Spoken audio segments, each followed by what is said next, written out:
Hello friends, welcome to our YouTube channel. And अगर आप BA third year या BA final year में हैं एंड आपने माइनर सब्जेक्ट में या ओपन इलेक्टिव सब्जेक्ट में सोशियोलॉजी चूज़ किया है, सो ये वीडियो आपके लिए बहुत ही इंपॉर्टेंट होने वाला है। इस वीडियो में हम सोशियोलॉजी ट्राइब्स इन इंडिया का चैप्टर 1 यहाँ पर डिस्कस करने वाले हैं। जनजाति और अनुसूचित जनजाति का अर्थ, परिभाषा और विशेषताएं।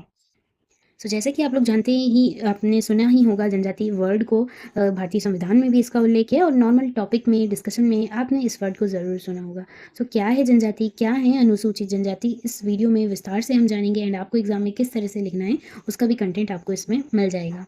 सो स्टार्ट करने से पहले अगर आप चैनल में न्यू हैं तो चैनल को सब्सक्राइब ज़रूर कर लें एंड बेल आइकन को क्लिक कर लें ताकि इस तरह की यूज़फुल एंड अपडेट्स आप तक सबसे पहले पहुंच सकें। एंड इस सोशियोलॉजी में टोटल 16 चैप्टर्स हैं, सो कोशिश करेंगे हम कि सारे 16 चैप्टर कवर कर पाएँ।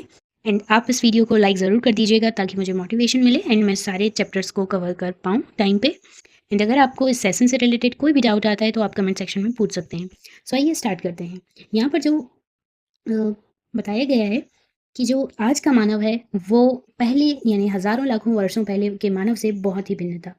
पहले का जो मानव था वो अधिकतर जंगलों में, पहाड़ों में निवास करता था और उसके जीवन का कोई एक उद्देश्य नहीं रहता था, बस वो भटकता रहता था। फिर उसके बाद वो एक आगे तक और पशुपालन की अवस्था में आ गया जहाँ वो शिकार करता था, पशुपालन करता था और उसी के आधार पर अपना जीवन निर्वाह करता था।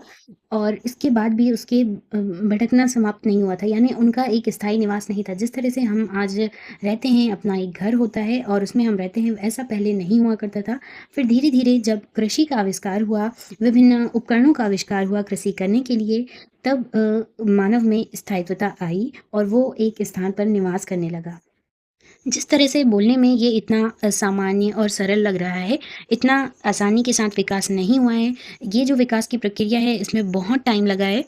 पहले के मानव से जो आज के मानव में हम परिवर्तन देख रहे हैं, इसमें बहुत ज़्यादा टाइम लगा हुआ है। एकदम अचानक से कोई भी परिवर्तन समाज में नहीं आते हैं, वो धीरे-धीरे आते हैं। तो इसी तरह जब एक निश्चित निवास स्थान बन गया मनुष्य का, तब धीरे-धीरे उनमें और विकास होता गया। वो निश्चित नियमों का पालन करने लगे, उनमें सभ्यता का विकास हुआ, समाज की आर्थिक, राजनैतिक, सामाजिक संस्थाओं का भी विकास होने लगा और फिर ये जो झुंड विकसित हुए, उन्हें ही जनजाति के नाम से संबोधित किया जाने लगा। अंग्रेजी में इसे ट्राइब्स कहते हैं और अलग-अलग लोगों ने इन्हें बोलने के लिए अलग-अलग शब्दों का यूज़ किया है, जैसे वन्य जाति, जनजाति, आदिवासी, वनवासी और आदिम जाति कहा जाता है। अब हम इसकी शब्दावली के बारे में बात करें तो यहाँ पर अलग-अलग लोगों ने अलग-अलग शब्दावली का इस्तेमाल किया है इनके लिए। जैसे श्री हरिश्चंद्र उत्प्रेरी ने अपनी उस पुस्तक ट्राइब्स इन इंडिया में आदिवासी शब्द का प्रयोग किया है।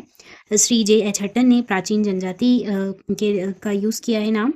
और प्रसिद्ध मानव शास्त्री एल्विन ने अपनी पुस्तक द बैगा में आदिस्वामी शब्द का यूज़ किया है जनजातियों के लिए। और वहीं पर बेन्स ने वन्य जाति शब्द का यूज़ किया है। और 1961 की जनगणना में जनजाति के समुदाय के विभिन्न स्तरों के आधार पर यहाँ पर प्रकार दिए गए हैं। जैसे प्राचीन जनजाति शब्द का यूज़ किया गया है। प्राचीन जनजाति अथवा आदिस्वामी, आदिम जनजाति, आदिम और पहाड़ी जनजाति, जंगली जनजाति, पहाड़ी जनजाति और जंगली तथा जिप्सी जनजाति। इसी के साथ पिछड़ी जनजाति, अपराधी जनजाति और घुमंतू जनजाति। फिर इसके बाद हम जनजाति की परिभाषाओं को देखें तो यहाँ पर हम विभिन्न समाजशास्त्रियों के द्वारा दी गई परिभाषाओं को यहाँ पर देखते हैं। जैसे पिडिंगटन ने जनजातियों को व्यक्तियों का एक ऐसा समूह माना है जो एक सेम लैंग्वेज बोलता है, सेम भूभाग पे निवास करता है और जिसकी एक सब विशेष संस्कृति होती है। इसी तरह नोट्स कैरीज ऑन एंथ्रोपोलॉजी ने एक ऐसा समुदाय बताया है जनजाति को जो किसी एक भूभाग का स्वामी है, यानी वही वाली बात आ गई। एक समान भूभाग में निवास करता है और जो राजनैतिक तथा सामाजिक दृष्टि से श्रृंखलाबद्ध स्वायत्त शासन चला रहा है, उसे जनजाति कहते हैं। यहाँ पर एक दो समाजशास्त्री और उनके द्वारा दी गई परिभाषा आपको पता होना चाहिए ताकि आप जब अपना आंसर लिखें एग्जाम पे तो एग्जामिनर पे एक अच्छा इंप्रेशन जाए और वो आपके मार्क्स को काटे ना। ओके। एंड नेक्स्ट, मजूमदार द्वारा दी गई परिभाषा में भी वही बात कही गई है। पारिवारिक के समूहों का संकलन है ये, जो एक सामान्य भूभाग पे निवास करते हैं। इनका एक सेम नाम सामान्य नाम होता है, एक ही भाषा बोलते हैं। विवाह, उद्योग, व्यवसाय में एक ही बातों को निषिद्ध मानते हैं, यानी सेम यहाँ पर चीज़ें चलती हैं। ओके। इसी तरह गिलिगन और गिलिगन ने भी अशिक्षित स्थानीय समूह को जनजाति के नाम से कहा है, जो एक सेम भूभाग पे रहता है, सेम बोली बोलता है और समान संस्कृति होती है। ओके, सो यहाँ पर आपको विभिन्न परिभाषाएँ दी हुई हैं एंड आप इतनी परिभाषाओं को पढ़कर समझ गए होंगे कि क्या है जनजाति। ओके, अब हम यहाँ पर विशेषताओं को देखते हैं। जैसे हमने जनजाति की परिभाषा को देखे, उसी से आप अंदाज़ा लगा सकते हैं कि इसकी विशेषताएँ क्या होंगी। तो बहुत ही ईज़ी है, बस शब्दों का खेल है। विशेषताओं में आपको किस तरह से चीज़ों को पुट करना है एंड जो परिभाषाएँ पूछी जाएँगी, तो उसमें आपको किस तरह से अपने आंसर को फुलफ़िल बनाना है, ये आप यहाँ से समझ सकते हैं। सो यहाँ पर जनजाति की विशेषताओं में हम देखते हैं कि जनजाति परिवारों और परिवारों के समूह के संग्रह का नाम है। इसका सामान्य नाम होता है। जंगल, पहाड़, मैदान और किसी विशिष्ट क्षेत्र में फैले होते हैं। एक प्रकार की बोली बोलते हैं। विवाह, व्यवसाय, भोजन, अन्य वस्तुओं के संबंध में निश्चित निषेधों का पालन करते हैं। सामान्यतः एक अंतर्विवाही समूह होता है, यानी किसी एक क्षेत्र में जो विवाह होगा तो वो उसी के अंतर्गत होगा, किसी बाहरी व्यक्ति से विवाह नहीं होता है। अनेक बार एक जनजाति टोटम या क्षेत्र के आधार पर अनेक भागों में बटी हुई होती है, जो अंतर्विवाही को मतलब अंतर्विवाही हो भी सकती है और नहीं भी हो सकती। इसी तरह यहाँ पर बताया गया है कि जनजाति की एक राजनीतिक इकाई होती है। ओके, आर्थिक क्षेत्र में जनजाति अनेक प्रमुख द्वितीयक और सहायक व्यवसायों में संलग्न होते हैं, ये आप ध्यान रखिएगा। और इनका एक सामाजिक संगठन क्षेत्र होता है, जिसमें सिर्फ वन्य जातियाँ रक्त बंधनों द्वारा बंधे होने के साथ-साथ निवास, परिवार और पारस्परिक सहयोग जैसे बंधनों से भी बंधी हुई होती है। धर्म और जादू भी ये लोग मानते हैं और आत्मवाद या टोटमवाद के रूप में इनका स्वरूप होता है, लेकिन फिर भी ये धर्म और जादू जैसी चीज़ों पर विश्वास रखते हैं। सांस्कृतिक प्रतिमानों और सामाजिक संगठन से जनजातीय संगठन एकीकृत रहता है।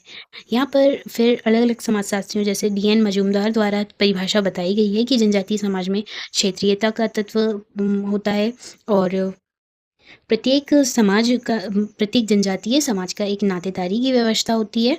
जनजाति समाज में विवाह जाति के अंदर किए जाते हैं तथा जो जनजाति के सदस्य हैं गोत्रों और उपगोत्रों में विभाजित होते हैं।